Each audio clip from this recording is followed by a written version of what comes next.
आपके जो प्लेयर्स की फिटनेस है शायद वो उतनी नहीं है कि आपके जो प्लेयर्स हैं वो 100 करके 150 या 200 की तरफ जा सकें। कई जो आपके जो प्लेयर्स हैं वो मुल्तान टेस्ट मैच में, पहले टेस्ट मैच में थक के आउट हुए हैं कि अब 100 हो गया है, अब इतनी फिटनेस नहीं है तो आउट हो गए। इस ट्वीट से कहीं से भी नहीं लग रहा था कि ये फ़खर के अपने ओपिनियन है, मतलब कि वो लग रहा था कि वो किसी ने लिखा हुआ है। चलिए कोई प्रेडिक्शन तो दें अपनी थर्ड टेस्ट की। I think Hello and welcome to Cricket on Loop. मैं हूँ रोहा Nadeem and we're back from the studios. I'm so excited that this is our 50th episode. So आप सबको पहले तो बहुत शुक्रिया for following our show, engaging with our show, keeping up with whatever we bring to you, and trust me, there's so much to bring to you every other week. So once again, we're back with whatever is going on in Pakistan cricket, around the world.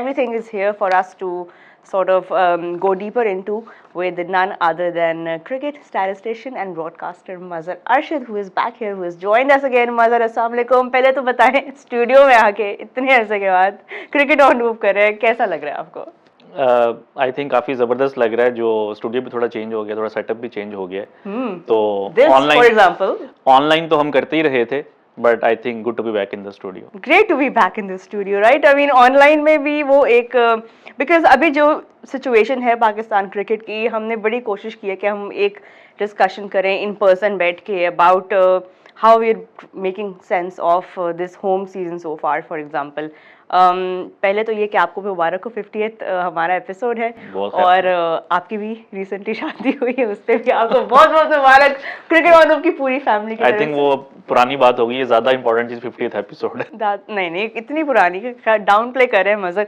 But खैर it's great to be back. Let's get started with today's show. I think ये history में पहली दफ़ा हुआ है test cricket में कि fans जो हैं वो मैच शुरू होने से पहले ही आ गए हैं ग्राउंड में। काफी बड़े फैंस, और बहुत बड़े फैंस, काफी बड़े फैंस हैं, और साथ अपने साथ वो हीटर भी लेकर आए थे फैंस जो हैं। क्या सीन है? और ये चीजें मतलब how do you make sense of this? ये सिर्फ पाकिस्तान क्रिकेट में होता है कि इतना ज्यादा जोर लगाया जा रहा है to prepare a certain kind of track, and we all sort of knew कि ये होगा, लेकिन इतने जोर शोर से हो रहा है। What are your thoughts on the third test and then the pitch that is being created for that test? देखिए, रावलपिंडी की नेचर जो है वो ऐसी नहीं है कि वहाँ पे कोई स्पिन फ्रेंडली पिच हो, बट ऑब्वियसली जब आप किसी की नेचर को डिस्टर्ब करने की कोशिश करेंगे तो फिर आपको इस तरह के हरबे और तरीके इस्तेमाल करने पड़ते हैं। बट आई थिंक हमने देखा हेलीकॉप्टर्स ने भी जो है वो पिच को ड्राई किया हुआ है। मैंने कोयले भी देखी हैं कि बाकायदा जमैका में एक टेस्ट मैच था पाकिस्तान वेस्ट इंडीज़ का 2017 में, तो बारिश हुई थी तो उन्होंने कोयलों को ला के जो है एक ट्रे के ऊपर रख दिया था ताकि जो पिच जो है वो ड्राई हो जाए। देन हेयर ड्राइज भी हमने देखे हैं, कई इस तरह की चीज़ें देखी हैं। तो उसी तरह पाकिस्तान जो है वो बड़े बड़े फैंस और वो हीटर्स भी ले आए हैं। तो आई थिंक इंग्लैंड को भी आइडिया हो गया है कि एक बहुत स्पिन फ्रेंडली पिच होगी मुल्तान की तरह की, क्योंकि इंग्लैंड भी 3 स्पिनर्स खिला रहा है। पाकिस्तान ने लास्ट टाइम तो 3 खिलाए थे, अब पाकिस्तान क्या करता है, let's see. But I think के पाकिस्तान को फाइनली जो है वो ये थोड़ा सा रियलाइज़ हुआ है कि अगर आपने यहाँ पे अगर वेस्टर्न टीम्स के अगेंस्ट जीतना है तो you have to attack them with spin, attack them with spin and then prepare obviously जिसमें के स्पिनर्स के लिए जो है वो हेल्प हो। बट वो जो सेकंड टेस्ट मैच में जो पाकिस्तान की स्ट्रेटेजी थी वो तो कमाल की थी। मतलब जिस तरह पिचेस बनाई, जो even though toss also played such a big role in that. I think toss का बहुत इंपॉर्टेंट फैक्टर होता है, क्योंकि अगर आप टॉस हार जाएं तो फिर आपको 4th इनिंग्स में बैटिंग करनी पड़ सकती है, क्योंकि हर जो भी टीम टॉस जीतेगी एक रैंक टर्नर के ऊपर उसकी कोशिश यही होगी कि वो पहले बैटिंग करें, नो मैटर कि कितनी मुश्किल जो है वो कंडीशंस हैं। तो आई थिंक थोड़ा लक भी पाकिस्तान के साथ थी, और फिर ये भी कि आई थिंक के 3 स्पिनर्स जो है शायद थोड़े ज़्यादा थे। आप इतना रिस्क नहीं ले सकते कि आप एक फास्ट बॉलर के साथ खेलें, वो फास्ट बॉलर इंजर्ड भी हो सकता है, जो कि एक स्टेज पे लग रहा था शायद आमिर जमाल के इंजर्ड ना हो जाए। तो आई थिंक के मे बी जिस तरह इंग्लैंड का कॉम्बिनेशन है, उनके पास 3 स्पिनर्स हैं, बट देन उनके पास 2 सीमर्स भी हैं, क्योंकि बेन स्टोक्स जो है वो बॉलिंग कर रहे हैं। तो 2 स्पिनर्स भी काफ़ी होते हैं। एक स्क्वायर टर्नर के ऊपर आगा सलमान भी हैं as a third part time spinner.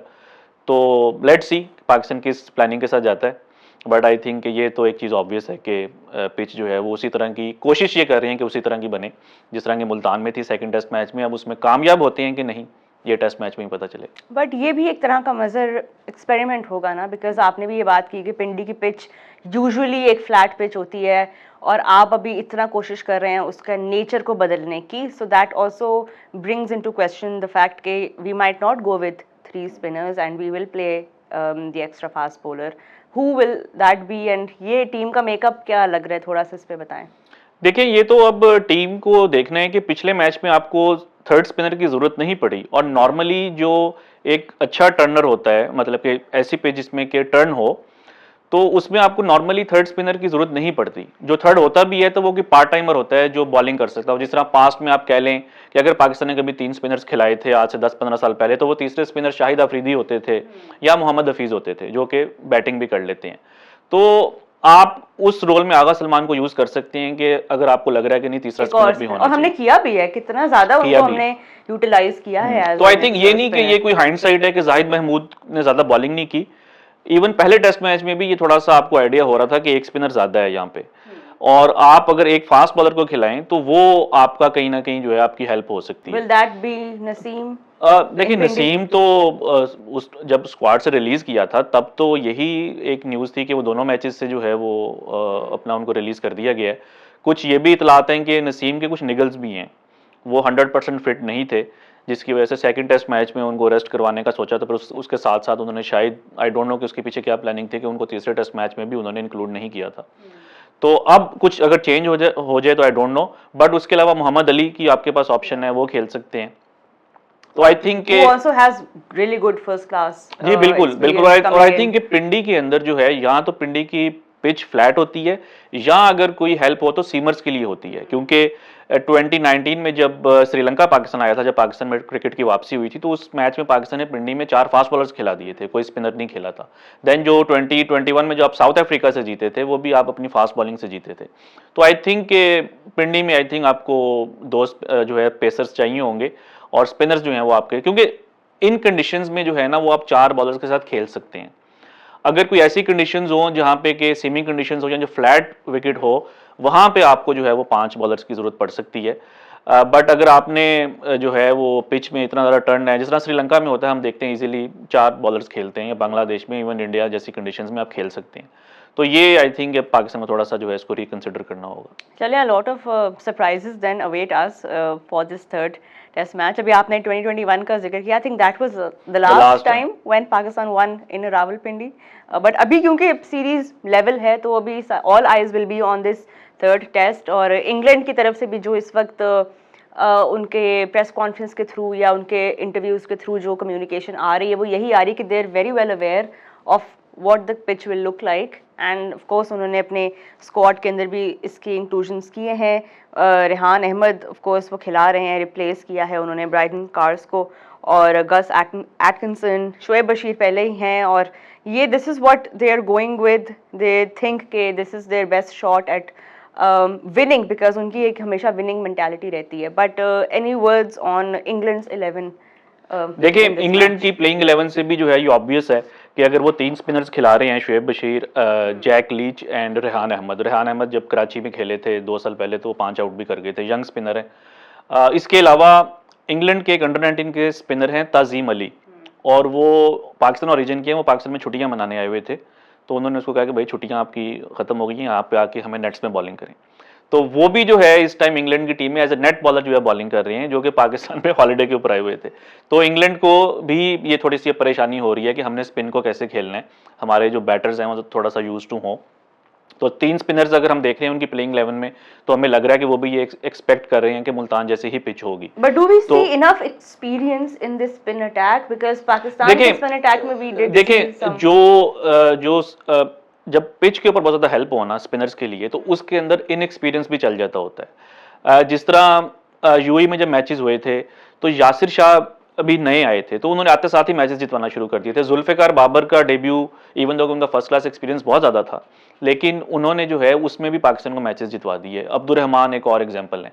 तो आई थिंक जब पिच में थोड़ी सी हेल्प मिल रही हो, जिस तरह शोएब बशीर वगैरह, इन्होंने जो है अच्छी बॉलिंग की है, ये जो भी लास्ट जो हुआ है मैच, तो वो आई थिंक कि अगर आपके स्पिनर्स की असिस्टेंस हो जो आपकी विकेट है उसके अंदर, तो आपका इनएक्सपीरियंस भी जो है वो कहीं ना कहीं काम आ जाता है।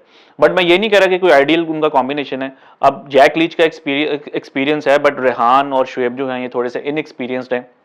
बट आई थिंक के अगर तो उसी तरह की पिच हुई तो ये लोग भी जो है वो आउट कर सकते हैं। बट फिर भी आई थिंक मैं समझूंगा कि पाकिस्तान जो है वो ज़्यादा कंफर्टेबल होगा कंपेयर टू इंग्लैंड। चलिए कोई प्रेडिक्शन तो दें अपनी थर्ड टेस्ट की। आई थिंक कि पाकिस्तान सीरीज 2-1 जीतेगा। और ये अभी अभी की नहीं है, मेरी जो है वो सीरीज से पहले की भी जो है यही एक प्रेडिक्शन थी कि इंग्लैंड जो है वो इस टाइम उतनी अच्छी टीम नहीं लग रही जितना कि आज से वो 2 साल पहले थे। उनकी फास्ट बॉलिंग जो है वो उस तरीके से नहीं है। जेम्स एंडरसन का एक बहुत बड़ा रोल था लास्ट टाइम जब वो आए थे, तो वो रन्स अगर विकेट्स नहीं ले रहे थे वो रन्स कंसीड नहीं करते थे। देन मार्क वुड थे उस टाइम उनके पास, एक मैं नाम भूल रहा हूँ, रॉबिन्सन थे उनके पास। And this problem has also, we have seen them being affected by this problem in white ball cricket recently a lot as well. So they think that maybe अब उनका वो rebuild phase शुरू होगा as a team, as a nation के way they will inject new players and they should really. 100%, क्योंकि देखें James Anderson को अगर आप आज पूछेंगे तो वो आज भी शायद विलिंग होंगे खेलने के लिए। अभी सुना नेट्स में बॉलिंग भी कर रहे थे वो, तो अब वो उनके साथ हैं as a bowling coach. But I think जो एक एक्सपीरियंस था स्टुअर्ट ब्रॉड का, और इवन दो कि लास्ट टाइम ब्रॉड नहीं आए थे पाकिस्तान, बट इन दोनों का जो एक टीम एक्सपीरियंस था वो बड़ा इंपॉर्टेंट था। देन मार्क वुड की जो इंजरी है, उनका ना होना, जोफ्रा आर्चर जो है वो टेस्ट क्रिकेट नहीं खेल पा रहे, तो इंग्लैंड में जो बॉलिंग अटैक है वो इतना स्ट्रांग नहीं है जितना पहले था। और बैटिंग में भी उस तरीके से जो है, मतलब कि जब आप बहुत ज़्यादा हाई रिस्क क्रिकेट खेलते हैं, बैटिंग करते हैं, तो फ्लैट पिच के ऊपर तो आप बहुत अच्छा खेलेंगे जिस तरह 800 रन करके पहले मैच में, लेकिन जहाँ पे बॉल टर्न होगा वहाँ पे आपकी टेक्निक जो है वो टेस्ट होगी, और आप जितना मर्जी अग्रेसिव हो जाएं आपके पास जो मार्जिन ऑफ एरर है वो बहुत कम है, और कहीं ना कहीं आपके ऊपर एक ऐसी बॉल आएगी जो कि आप जो है उसके ऊपर आउट होंगे। तो आई थिंक के वो जो एक बैस बॉल वाली जो एक स्ट्रेटेजी है, जो एक अग्रेसिवनेस है, वो शायद इस तरह की कंडीशंस में जो है वो इतनी यूजफुल नहीं हो सकती, even though it is still useful. जिस तरह बेन डकेट ने जो खेला है, उन्होंने अटैकिंग क्रिकेट खेली और फिर भी जो है वो रन्स कर गए, स्वीप्स मारी, जो भी था उनको था कि स्पिन को अगर आपने अटैक करना है तो आप जितना अर्ली आप कर सकें उतने आप रन्स कर लें, क्योंकि अगर आप डिफेंसिव साइड के ऊपर हैं तो कोई 15-20 बॉल्स के बाद या इवन 25-30 बॉल्स के बाद जो है एक आधी बॉल ऐसी आएगी कि जो कि अनप्लेएबल होगी इन कंडीशंस में, तो उसके अंदर आई थिंक कि वो उसी के ऊपर अटैक करने जा रहे हैं। But again as I said कि इस तरह की कंडीशंस में आपकी टेक्निक जो है वो टेस्ट हो सकती है। और इसी को कैरी ऑन करते हुए इस पॉइंट को, who do you think from Pakistan will be very important, very critical with the bat? देखिए, एक तो ये है कि जो आपके प्लेयर्स इन फॉर्म हैं, जिस तरह आगा सलमान, मैं समझूंगा कि जो स्पेशली इवन दो कि उन्होंने सेंचुरी भी की है पहले टेस्ट मैच में, लेकिन जो सेकंड मैच में जो उन्होंने 50 की है वो ज़्यादा इंपॉर्टेंट था, क्योंकि वो मुश्किल उस टाइम एक सिचुएशन थी, आपने टारगेट को सेट करना था और रन्स भी बहुत ज़्यादा नहीं थे। वहाँ पे जाके जो उन्होंने टेल के साथ बैटिंग की, I think Agha Salman spin को भी फिर अच्छा खेलते हैं। साउथ शकील अभी तक थोड़ा सा उन्होंने डिसअपॉइंट किया है, उतने रन उन्होंने नहीं किए जितने के करने चाहिए थे, क्योंकि स्पिन को वो बहुत अच्छा खेलते हैं। तो ये 2-3 ऐसे प्लेयर्स हैं जो कि मेरा ख्याल है कि पाकिस्तान के लिए जो है ना वो काफ़ी इंपॉर्टेंट हैं, क्योंकि जहाँ पे टर्निंग कंडीशंस होंगी तो वहाँ पे फिर जो आपके स्पिन वाले जो प्लेयर्स हैं उनका, जो रिजवान भी आई थिंक वो भी अच्छा खेल लेते हैं स्पिन को, तो बट जो इन फॉर्म प्लेयर्स हैं जिस तरह सलमान आ गए और साउथ शकील उनके स्पिन को अच्छा खेलते हैं, ये दो आई थिंक ज़्यादा इंपॉर्टेंट प्लेयर्स हो सकते हैं। और साउथ तो अब मेरा ख्याल है कि उनको तो रन्स करने होंगे लंबे, क्योंकि मुझे लगता है कि कहीं ना कहीं बाबर आजम को तो पाकिस्तान वापस लेकर आएगा अगली सीरीज में या कभी ना कभी, तो उसमें जो प्लेयर बाहर जाते हुए दिखाई दे रहे हैं वो वाइस कैप्टन आपको बाहर जाते हुए दिखाई दे रहे हैं? देखें, पाकिस्तान में तो कुछ पाकिस्तान में कैप्टन बाहर हो जाता है तो वाइस कैप्टन जो है वो तो एक बहुत आई थिंक बहुत ही एक छोटी चीज़ है। तो बट रन्स करने पड़ेंगे, जो ऑलरेडी टीम में प्लेयर्स हैं, अब्दुल्ला शफीक भी आई थिंक अंडर प्रेशर होंगे, सलमान आगा साउथ शकील जो है वो अंडर प्रेशर होंगे। Good to see Saim getting runs. बिल्कुल, आई थिंक थोड़ा सा साइम के साथ एक तो टीम मैनेजमेंट को क्रेडिट जाता है कि थोड़ा सा उन्होंने पेशेंस का मुजाहरा किया। नॉर्मली पाकिस्तान बड़ा घबरा जाता है अगर किसी प्लेयर का जो है कह रही हूँ ना, बहुत अनकैरेक्टरिस्टिक चीज़ें पाकिस्तान क्रिकेट कर रहे हैं, स्पेशली इस लास्ट टेस्ट मैच में। But Mazhar, moving on from this particular match and then taking a broader look at this whole scenario, because back to back home series हारने के बाद अब कुछ महीने पहले ये डिबेट एक चल रही थी, बड़ी इंटरेस्टिंग कॉन्वर्जेशन चल रही थी अराउंड पाकिस्तान क्रिकेट कि हमारा होम क्रिकेट का ब्रांड क्या है, when will we know. Even Shan Masood before this series presser में उन्होंने भी कहा था कि maybe somewhere we haven't been able to, after the Bangladesh sweep he said this, कि we haven't been able to establish कि हमारा ब्रांड क्या है होम क्रिकेट खेलने का, बिकॉज जो पिचेस हमें मिलती हैं they have been very varied, so according to that हम कुछ इस्टेब्लिश नहीं कर पाए। And then for a while we have appeared to be very confused in what our conditions actually look like, because there was a long period where we didn't even play home cricket in Pakistan. We were playing in the UAE, and that dictated our selections and all of that. But who do you think is responsible for curating these pitches? And recently Ramiz Raja, the former chairman, has also said कि उनके tenure में Babar Azam, who was the captain back then, he was responsible. He was dictating how the conditions were curated for each home series. And as a chairman, he was like, I went along with it because he was the captain. What is your take on this entire debate कि home conditions हमारी इतनी confusing क्यों हैं, और of course that has affected our home record in tests? देखिए, ये बात तो बिल्कुल ठीक है कि पाकिस्तान का जो एक हर टीम का एक विनिंग टेम्पलेट होता है जिसको कि वो लेके चलते हैं कि हम इन कंडीशंस में ज़्यादा इफेक्टिव हो सकते हैं। जिस तरह इंग्लैंड में आप जाएंगे तो सीमिंग या फास्ट बॉलिंग के लिए अच्छी कंडीशंस होंगी। इंडिया में आप देखेंगे तो टर्नर्स होंगे या कोई इस तरह की पिच होगी जिसमें कि फास्ट बॉलिंग के लिए बहुत ज़्यादा हेल्प ना हो। देन आप न्यूजीलैंड में देख लें, उनको पता है कि सीमिंग और स्विंग कंडीशंस में जो है हमने टीम्स को डोमिनेट करना है। श्रीलंका में टर्नर्स है, बांग्लादेश में टर्नर्स है, बल्कि बांग्लादेश तो इस हद तक प्लानिंग, इवन तो उनकी सक्सेस बहुत ज़्यादा नहीं है क्योंकि वो अभी स्टिल जो है वो एक डेवलपिंग फेज में है, बट उनकी यहाँ तक प्लानिंग होती है कि जब ऑस्ट्रेलिया की टीम आती है तो दे यूज़ SG बॉल्स जो कि इंडिया मेड है क्योंकि बॉल ज़्यादा अच्छा टर्न होता है। और जब कोई एशियन टीम आती है like Sri Lanka, then they go with the Kookaburra क्योंकि वो बॉल जो है वो ज़्यादा टर्न नहीं होता, तो श्रीलंका क्योंकि टर्न के लिए यूज टू हैं तो उनको डिफरेंट तरीके से वो अटैक करते हैं। तो हर कंट्री का जो है कोई ना कोई एक टेम्पलेट है। पाकिस्तान का अगर कोई टेम्पलेट होता भी है तो वो एक सीरीज़ के बाद चेंज हो जाता है। जिस तरह बांग्लादेश सीरीज़ जब आपकी स्टार्ट हुई तो इट वाज लाइक कि पाकिस्तान तो बस अब फास्ट बॉलर्स को ही खिलाएगा। आपने पहले टेस्ट मैच में बांग्लादेश के अगेंस्ट कोई स्पिनर भी नहीं खिलाया, और जब आप वो सीरीज हार गए देन आपने कहा कि चलो अब हम फ्लैट पिच बनाते हैं जिस तरह हम यूएई में खेलते थे उस तरीके से शायद हम इनको जो है वो पहले बैटिंग करके 500-600 रन करेंगे, उनको डीमोरलाइज कर देंगे। बट नाउ एक क्रिकेट जो है वो चेंज हो गई है। अगली जो टीम्स हैं वो तो 100 ओवर्स में 600-700 रन कर रही हैं। देन आपके जो प्लेयर्स की फिटनेस है शायद वो उतनी नहीं है कि आपके जो प्लेयर्स हैं वो 100 करके 150 या 200 की तरफ जा सकें। कई जो आपके जो प्लेयर्स हैं वो मुल्तान टेस्ट मैच में, पहले टेस्ट मैच में थक के आउट हुए हैं कि अब 100 हो गया है, अब इतनी फिटनेस नहीं है तो आउट हो गए। मैं ये नहीं कह रहा जानबूझ के आउट हुए, बट आपकी कहीं ना कहीं जाके आपकी हिम्मत खत्म हो जाती है कंपेयर टू जो रूट जो कि पहले टेस्ट मैच में ही रैन 8.3 kilometres for his runs and his partners runs. तो हैरी ब्रुक ने बोला कि उन्होंने 300 इस वजह से किया कि उनकी जो फिटनेस थी उस पर उन्होंने काफ़ी काम किया। तो आई थिंक कि ये सारी चीज़ों को भी आपने कंसिडर करना होता है कि अगर आप फ्लैट पिच बना रहे हैं तो जो आपके ओपोनेंट्स हैं उनकी स्ट्रेंथ क्या है। वो तो लंबी इनिंग्स खेलने के आदी हैं, वो लंबे रन्स भी कर सकते हैं। तो आई थिंक कि कोई ना कोई एक विनिंग टेम्पलेट होना चाहिए, और ज़रूरी नहीं है कि आप हर टेम्पलेट को हर सीरीज में लेके चलें। मतलब कि अगर जिस तरह मैंने बात की श्रीलंका की जब टीम आ रही है आप बना दें सेमिंग कंडीशंस बनाएं, स्विंग कंडीशंस बनाएं जिसमें आपके फास्ट बॉलर्स के लिए हेल्प हो। लेकिन जब ऐसी टीम्स आ रही हैं जिनकी हिस्ट्री है कि वो स्पिनर्स के ऊपर स्ट्रगल करती हैं, the likes of south Africa, Australia, England, even New Zealand, तो आपको अपने जो है वो रिसोर्सेज को देखना होगा। तो आई थिंक कि ये जो लास्ट मैच में जो पिच थी वो जो है वो आई थिंक काफ़ी यूजफुल रही है पाकिस्तान के लिए। आप बेशक फास्ट बॉलिंग के लिए पिच बनाएं, लेकिन फ्लैट कंडीशंस के ऊपर जब आप जाएंगे तो बहुत ही एक डिफेंसिव जो है वो स्ट्रेटजी है। तो जैसे आपने भी पॉइंट आउट किया कि पाकिस्तान को अभी आइडेंटिफाई करना होगा कि उनकी स्ट्रेंथ्स क्या हैं और उनका क्या एक टेम्पलेट है जिसको कि वो एज ए विनिंग फार्मूला लेके जो है चल सकते। और आई थिंक ये आइडियल टाइम है to come up with these answers, क्योंकि हमारा पता नहीं कितने सालों में मज़र इतना बिजी होम सीजन नहीं गया टेस्ट का। तो no better time for Pakistan to really think about what kind of cricket they want to play, the kind of conditions they want to curate.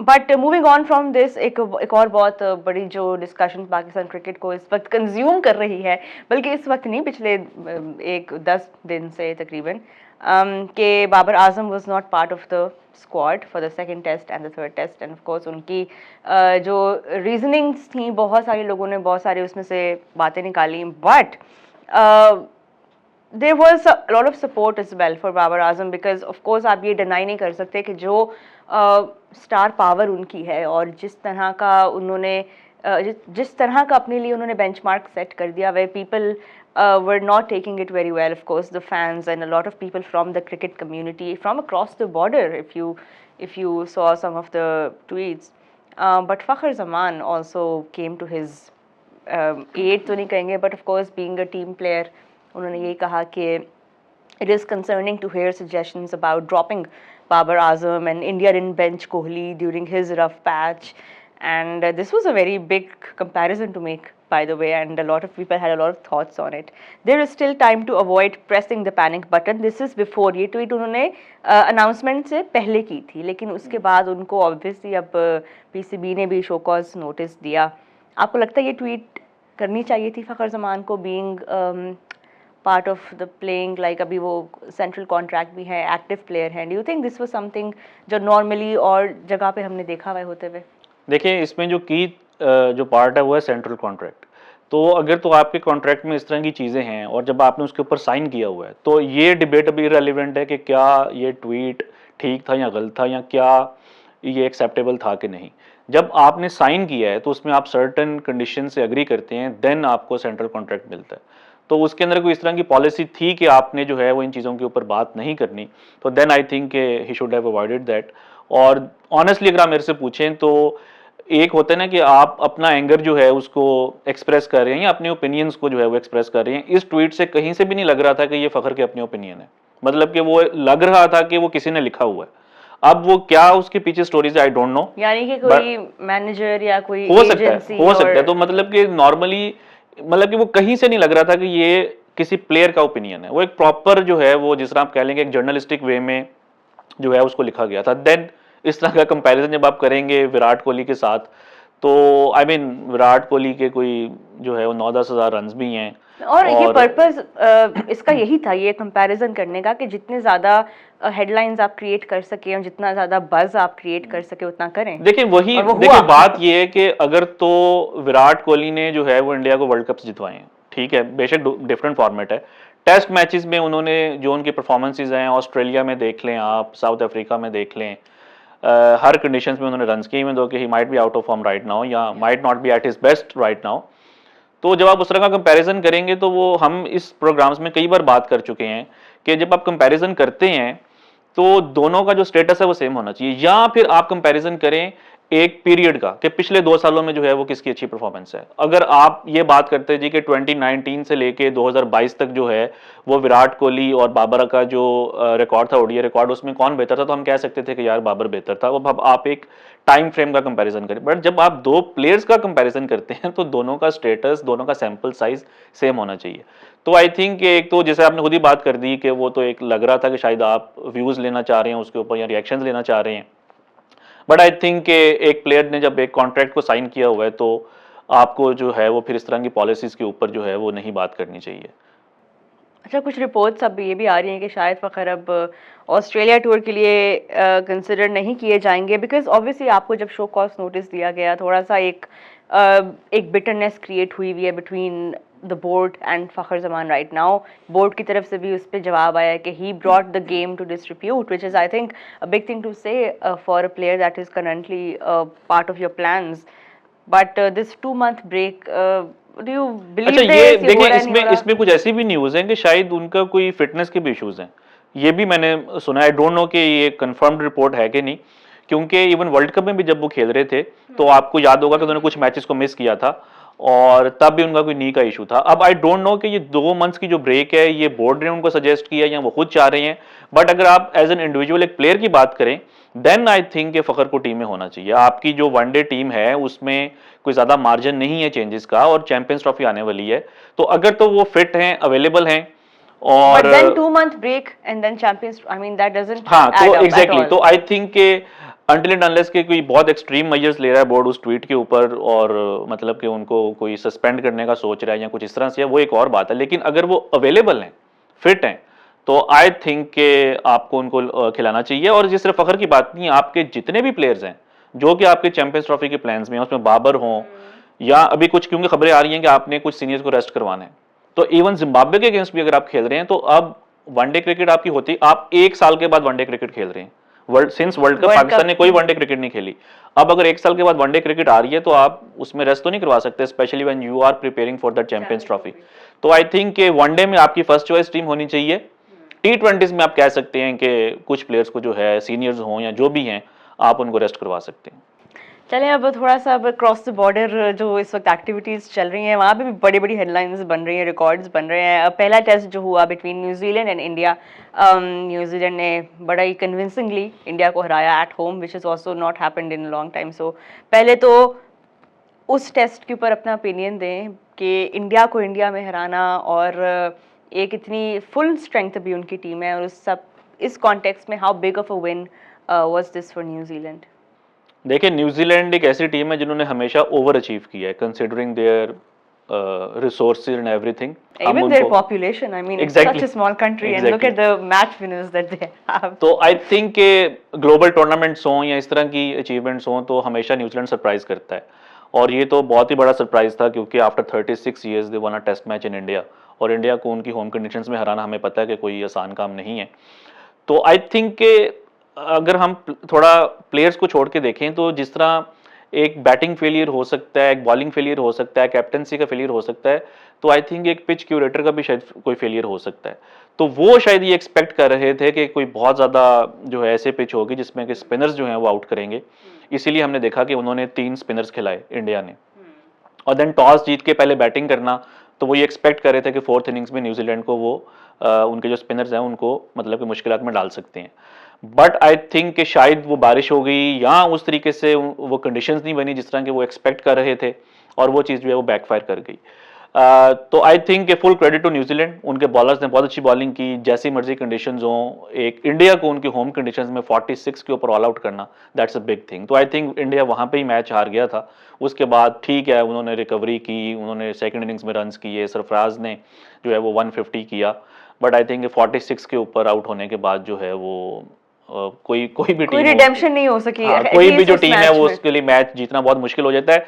100 runs का टारगेट फिर भी हो गया था, अगर कोई बहुत ज्यादा टर्निंग पिच होती, जिस तरह मुझे याद पड़ता है एक बॉम्बे में मैच था ऑस्ट्रेलिया का और इंडिया का, तो वो ऑस्ट्रेलिया को इंडिया ने कोई 104 105 के टारगेट के ऊपर भी पकड़ लिया था और इंडिया वो मैच जीत गया था। लेकिन यहाँ पे कंडीशंस भी उस तरह की नहीं थी, और न्यूजीलैंड ने बाद में इजीली उस टारगेट को चेस भी कर लिया। तो आई थिंक अब ये है कि एटलीस्ट सीरीज जो है थोड़ी सी इंटरेस्टिंग हो गई है। आगे जो 2 मैचेस हैं, अब इंडिया के ऊपर प्रेशर होगा कि उन्होंने इस सीरीज को जो है वो जीतना। अच्छा, प्रेशर की अगर हम बात करें, of course the new head coach Gautam Gambhir is also in a fair bit of pressure right now. So is the captain, but the captain is more used to it. I mean, let's be fair. Rohit Sharma has, this isn't the first match that he has lost. He has gone through many ups and downs, especially in big tournaments as well.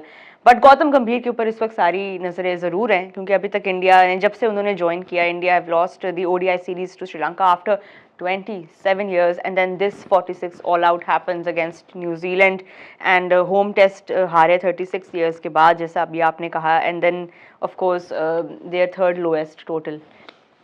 इस सब context के अंदर कितना pressure है इस वक्त गौतम गंभीर के ऊपर, and from what you have seen so far from him as the head coach, what is the kind of cricket and the kind of brand that he is trying to create and cultivate with India? देखिए, अगर आप honestly मेरे से पूछें तो कोई difference इतना खास नज़र आता नहीं है। मतलब कि अगर आप इंडिया की जो उनका टीम कॉम्बिनेशन है, अगर आप उसको देखें तो आपको बहुत ज़्यादा चेंजेस नहीं नज़र आएंगी। ऐसा नहीं है कि उन्होंने आके ये बोला है कि हमने 3 स्पिनर्स खिलाने हैं। इंडिया पहले भी ऐसे करता रहा कि आप स्पिन फ्रेंडली पिचेस को एक्सपेक्ट करते हैं। हाँ, ये है कि स्टार्ट अच्छा नहीं हुआ, बट अच्छी बात ये है कि जो एस्टैब्लिश्ड क्रिकेट नेशंस होती हैं या जो ऑर्गेनाइजेशंस होती हैं उसके उनमें पेशेंस होता है, तो वो जो है वो मतलब कि जल्दबाजी में फैसले नहीं करते। ठीक है, मैं ये नहीं कह रहा कि उनकी कोई बहुत अच्छा स्टार्ट हुआ है, बट एटलीस्ट उसका जो फॉल आउट है वो नहीं आएगा, अनलाइक सम अदर नेशंस या सम अदर कल्चर्स जहाँ पे कि आप एक टेस्ट मैच या एक सीरीज हारते हैं तो आपकी चीज़ें जो है वो चेंज हो जाती हैं, आपकी मैनेजमेंट चेंज हो जाती है, कोचेस चेंज हो जाते हैं, कैप्टन चेंज हो जाता है। तो वहाँ पे ये चीज़ नहीं है। तो जिस तरह आपने बात की अप्स एंड डाउन्स हैं, तो आप अगर ये गौतम गंभीर को थोड़ा छोड़ दें तो इंडिया की टीम ने अचीव भी बहुत ज़्यादा किया इन द रिसेंट ईयर्स। आप T20 वर्ल्ड कप जीते हैं, वर्ल्ड कप फाइनल जो है आप खेले हैं, ऑस्ट्रेलिया में आप लास्ट जो 2 सीरीज़ हैं वो जीते हैं, अपने होम कंडीशंस में आई थिंक 12 साल हो गए हैं कोई सीरीज़ नहीं हारे। अभी जो बांग्लादेश वाला जो मैच वो जीते थे वो एक अनबिलीवेबल मैच था कि मतलब कि इतना जो है वो पीछे रह के भी आपने आके एक अग्रेसिव क्रिकेट खेली और आप टेस्ट मैच जीत गए बांग्लादेश से। इवन इस मैच में आप देखें कि सेकंड इनिंग्स में they were going for the runs, वो डिफेंसिव साइड के ऊपर भी जा सकते थे कि हम मैच को ड्रॉ करने की तरफ जाते हैं, उन्होंने रन्स किए कि किसी तरीके से मैच का रिजल्ट आ जाए क्योंकि उनको भी पता है कि ये पॉइंट्स की जो टेस्ट चैंपियनशिप के लिए जो पॉइंट्स हैं उसकी क्या इंपॉर्टेंस है। तो आई थिंक हार जीत होती रहती है। हो सकता है गौतम गंभीर 1-2 साल के बाद सक्सेसफुल कोच ना साबित हो, बट किसी भी मेच्योर कल्चर के अंदर उनको एक प्रॉपर रन दिया जाता है, उसके बाद ही आप एनालाइज कर सकते हैं कि हाँ ये कोच हमारे लिए ठीक था कि नहीं।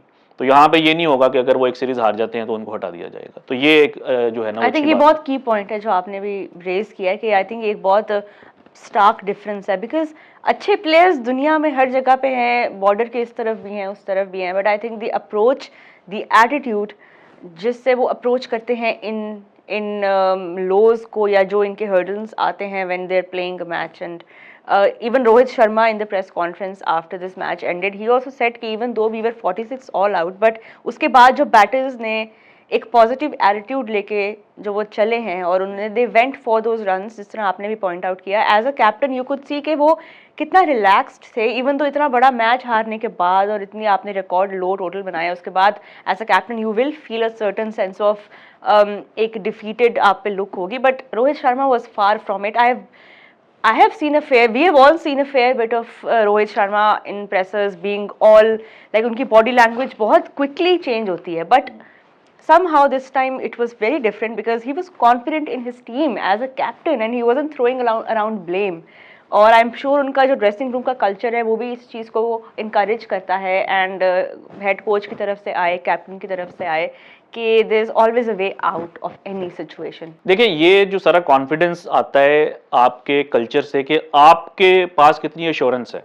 अगर किसी प्लेयर को पता हो कि यार अगर मैं एक मैच हार भी जाता हूँ या मेरा कोई डिसीजन है वो बैकफायर कर भी जाता है तो I have ample time to prove myself. जिस तरह मैं अगर विराट कोहली की बात करूँ, जिस तरह हम बात करते हैं एक पॉजिटिव इंटेंट की, एक सेल्फलेसनेस की, तो विराट कोहली का नंबर 3 के ऊपर आना, he is out of form right now in test cricket, उनसे रन्स नहीं हो रहे, लेकिन फिर भी जो है वो क्योंकि शुभमन गिल नहीं खेले तो उन्होंने जो है ये स्टेप लिया कि मैं जो है नंबर 3 के ऊपर आके बैटिंग करता हूं. वो फर्स्ट इनिंग्स में उनसे नहीं हुई बैटिंग, बट सेकंड इनिंग्स में ही स्कोर्ड 70. तो ये आई थिंक एक बहुत इस तरह की छोटी छोटी चीजों से आपको पता चलता है कि टीम कल्चर क्या है और प्लेयर्स का जो माइंडसेट है वो क्या है. आई रिमेंबर के पास्ट के अंदर इंडिया की ही टीम में Sachin Tendulkar was a great player, but he played 200 test matches और कभी उन्होंने नंबर 3 के ऊपर बैटिंग नहीं की. तो कई इस तरह के डिसीजंस होते हैं जो कि आपको लेने पड़ते हैं फॉर योर टीम. तो विराट कोहली का नंबर 3 के ऊपर आना इस मैच में एक बड़ा पॉजिटिव था कि बजाय इसके कि वो किसी यंगस्टर को ऊपर कर देते, जैसे सरफराज है उसको कह देते कि नंबर 3 पे खेलो, या कोई प्लेयर जो कि बहुत ज्यादा स्ट्रगल कर रहा है, समबडी लाइक केएल राहुल, उनको आप 3 पे कर देते, वो खुद जो है ऊपर आ गए. तो जब आप इस तरह के डिसीजंस लेते हैं और जिस तरह आपने भी बोला कि सेकंड इनिंग्स में दे वेंट फॉर रन्स ताकि एक टारगेट सेट हो और मैच का रिजल्ट जो है वो आए सामने, तो जब इस तरह की चीजें हो रही हो तो आपका जो टीम एनवायरनमेंट है उससे पता चलता है कि हर एक प्लेयर के पास एश्योरेंस है कि भाई अगर कुछ चीजें आगे पीछे हो भी जाती हैं तो हमारी जो पोजीशन है वो खतरे में नहीं पड़ेगी. तो I think for a mature cricket culture इस तरह की चीजें होना जो है वो बहुत जरूरी है. चलें, अभी हमने प्रेजेंट सिचुएशन की बात की, थोड़ा सा फ्यूचर जो प्रोस्पेक्ट्स है हमारे उस पे आते हैं. The ACC men's T20 emerging Asia cup is being played currently and while there are so many positives to take, it is still a bit soon to draw any conclusions, लेकिन जो हमें इस वक्त हाइज नज़र आए हैं, जो plus points नज़र आए हैं, उसमें कुछ प्लेयर्स हैं. पहले तो ये बताएं मज़र, शाहीन्स के आप क्रिकेट को फॉलो भी कर रहे हैं and you know their performances so far, हम एक मैच हारे हैं, एक मैच जीते हैं अभी तक. Any breakthrough names that currently stand out for you? देखिए आई थिंक अराफात मिन्हास ने जो बैटिंग की है जिस तरीके से, और जो कि आजकल एक ज़रूरत भी है शॉर्ट क्रिकेट के अंदर, जो है आपका ऑलराउंडर होना बहुत ज़रूरी है. तो आई थिंक स्पिनर भी वो अच्छे हैं, रन्स को कंटेन करते हैं, हमने PSL में भी देखा था, उससे पहले भी जो पाथवे प्रोग्राम्स में जो उन्होंने क्रिकेट खेली है अंडर 19s के लिए और अब शाहीन्स के लिए, आई थिंक ये एक बहुत बड़ा पॉजिटिव है पाकिस्तान के लिए. सुफियान मुकीम ने जिस तरीके से बॉलिंग, आई होप कि वो उनकी फिटनेस जो है वो बेहतर है क्योंकि वो फ्यूचर में पाकिस्तान को उनकी ज़रूरत पड़ेगी. तो आई थिंक ये कुछ पॉजिटिव्स हैं. बाकी कुछ इंटरेस्टिंग चीज़ें भी हैं कि मैं कुछ देख रहा था कि कुछ लोगों के रिएक्शंस आ रहे थे कि हैदर अली अभी तक इमर्जिंग प्लेयर है. अब इशू ये है कि टेक्निकली तो he is an emerging player, अभी 4 साल पहले जो है वो अंडर 19 वर्ल्ड कप खेल रहे थे। तो जो प्लेयर 2020 में अंडर 19 वर्ल्ड कप खेल रहा है तो वो आज 4 साल के बाद इमर्जिंग की कैटेगरी में आ सकता है। लेकिन पाकिस्तान में होता ये है कि जैसे ही एक प्लेयर में थोड़ा सा टैलेंट हमें नजर आता है, हम उसको इंटरनेशनल लेवल के ऊपर लाके इतनी क्रिकेट खिला देते हैं कि वो लगता ही नहीं है कि इमर्जिंग प्लेयर है। तो Haider Ali was part of Pakistan team for like 2-3 years, world cups भी खेले हैं उन्होंने, T20 world cups I mean. और उसके बाद अब जब वो खेलेंगे शाहीन्स में तो आपको ऑब्वियसली सरप्राइज ही लगेगा कि भाई ये कहां से इमर्जिंग प्लेयर आ गया। तो आई थिंक टीम पाकिस्तान का जो टैलेंट है वो बुरा नहीं है। हमने काफी जो है अच्छे प्लेयर्स, जिस तरह मैंने बात की रफात मिनहास की, सुफियान मुकीम की, इवन जमान खान इज अब्दुल समद जो है, हाँ तो ये आई थिंक के जो है ना वो इवेंचुअली इन प्लेयर्स को इस तरह के मैचेस खेलना, इस तरह के टूर्नामेंट्स खेलना, वो जो है इनको हेल्प करेगा। बट आई स्टिल थिंक कि कोई ऐसा प्लेयर जिस तरह के बहुत ज्यादा इंटरनेशनल क्रिकेट खेली हो जिस तरह हैदर है, I don't think he should be part of the emerging team. हाँ, कोई कम इंटरनेशनल प्लेयर का कोई प्लेयर है जिस तरह के जमान है या even to an extent Mohammad Haris हैं, उनके ऊपर आप जो है उनको आप इस टीम में रख सकते हैं। अदरवाइज आई थिंक के इतने एक्सपोजर के बाद जो है इमर्जिंग में कुछ आना जो है कोई इतनी ज़्यादा सेंस नहीं बनती। चलें, अभी फिलहाल जो मैचेस अभी तक हुए हैं उसमें जो परफॉर्मेंसेस हमने देखी हैं, अब्दुल समद का आपने नाम लिया, 45 runs so far he has scored. Arafat Minhas एक ऑलराउंडर इन द मेकिंग है, and you know as a subcontinent team we got to love allrounders, specially part time spinners, because Arafat Minhas PSL में भी he is with Multan Sultans right now. We didn't get to see him much, but of course उनको जब game time मिला तो he was very impressive. Pakistan junior league में थे Arfat, and ये सारे लड़के, बल्कि मोस्ट ऑफ दीज जो अंडर 19 से अभी आए हैं, सुफियान मुकीम ने 3 विकेट्स लिए हैं, Qasim Akram 75 runs for him, and the pressure is there on this team, they are the defending champions, so it's going to be a lot from here on to prove, and especially after losing to India, that was a close one again. और हमारे ये जो emerging teams हैं, they mostly take these games against India to the very last stretch, जितना भी वो कर सकते हैं वो करते हैं, तो it's good to see that the fight is there in the young players. हाँ जी, लास्ट टाइम भी जो एशिया कप हुआ था उसमें ये हुआ था कि पाकिस्तान ग्रुप मैच हार गया था इंडिया से, एंड देन फाइनल में पाकिस्तान ने उनको हरा दिया था। डिफरेंट फॉर्मेट था, बट अभी भी आई थिंक ये उम्मीद कर सकते हैं कि दोनों टीम्स आगे तक जाएंगी और हमें कोई आगे इंटरेस्टिंग मैचेस में भी एक और मैच देखने को मिले।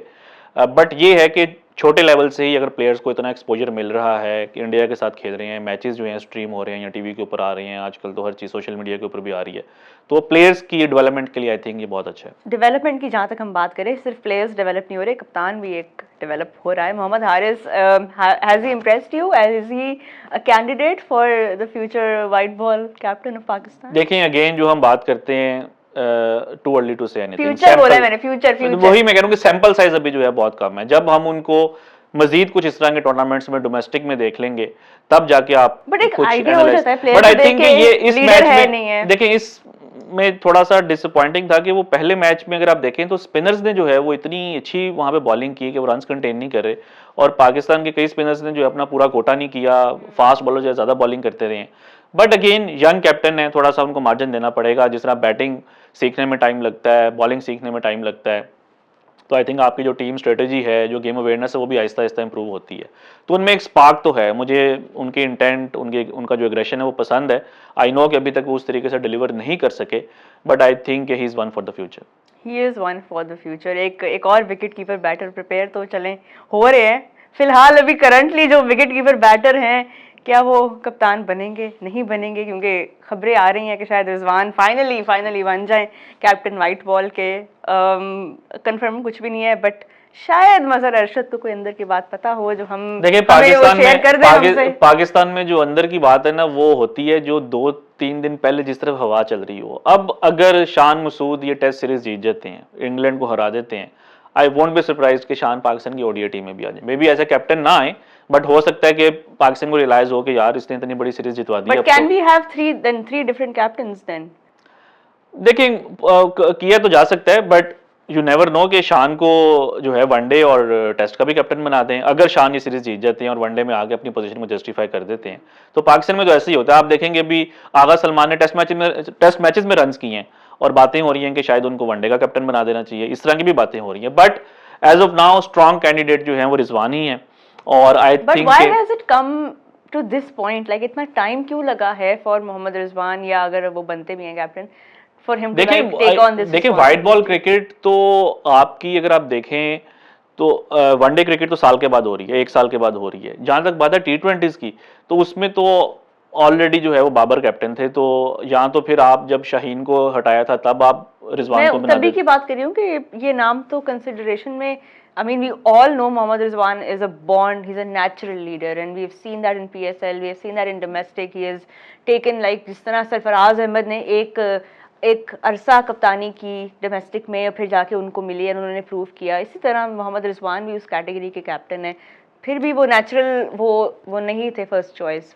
देखिए ये हमने जो है I think cricket on loop के ऊपर जब शान को कैप्टन बनाया था टेस्ट का, तब भी ये बात की थी कि तब भी अगर आप देखें तो टेक्निकली रिजवान ही कैप्टन बनते थे उस टाइम, क्योंकि पाकिस्तान में होता ये है कि आप किसी प्लेयर को वाइस कैप्टन बनाते हैं और 1 साल के बाद आप उसको बेसिकली ग्रूम कर रहे होते हैं फॉर फ्यूचर कैप्टनसी रोल, लेकिन जब वो मौका आता है तो उसकी जगह कोई और आके कैप्टन बन जाता है।